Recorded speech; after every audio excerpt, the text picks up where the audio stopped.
পৃথিবীতে সমাজের মানুষ চিনতে পারা খুবই কঠিন কাজ। কেন যেন মানুষ বারবার রূপ পরিবর্তন করে। আপনি খেয়াল করলে দেখবেন যে মানুষ তার স্বার্থ হাসিল করার জন্য আপনাকে খুঁজে নেবে আর যে কোনো উপায়ে আপনাকে খুঁজে বের করবে। কিন্তু আপনি যখন বিপদে পড়ে যাবেন বা আপনার প্রয়োজন যখন হবে, ওই মানুষগুলোকেই আপনি খুঁজে খুঁজে হয়রান হবেন, কিন্তু তাদেরকে খুঁজে পাবেন না। আপনি মানুষের বিপদ আপদে এগিয়ে যাবেন, সাহায্য সহযোগিতা করবেন, ঝাঁপিয়ে পড়বেন তাদের জন্য, কিন্তু একটা সময় দেখবেন এই মানুষগুলোই আপনার পাশে নাই।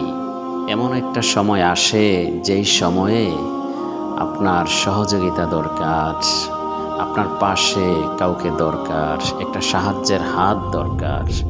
ওই সময়টাতে বিশ্বস্ত একটা মানুষ খুঁজে পাওয়া যায় না।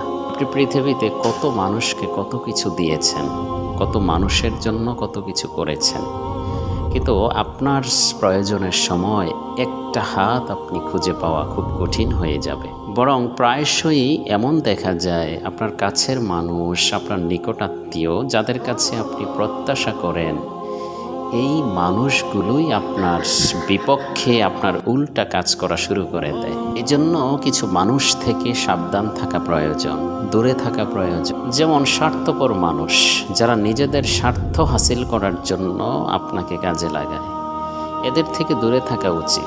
তারপরে হচ্ছে যারা কৃপণ মানুষ থেকে দূরে থাকা উচিত, কারণ তারা আপনাকে কখনো শান্তিতে থাকতে দেবে না। 3 নাম্বার হচ্ছে চরিত্রহীন মানুষ। এই মানুষগুলোর উপরে আল্লাহর লাআনত থাকে, এরা কখনো আপনাকে শান্তিতে থাকতে দেবে না। অতএব আল্লাহর উপরে ভরসা করে এ জাতীয় দুর্নীতিবাজ, অহংকারী, স্বার্থপর, লোভী, কৃপণ এবং চরিত্রহীন মানুষ থেকে দূরে থাকাটাই বুদ্ধিমান মানুষের কাজ।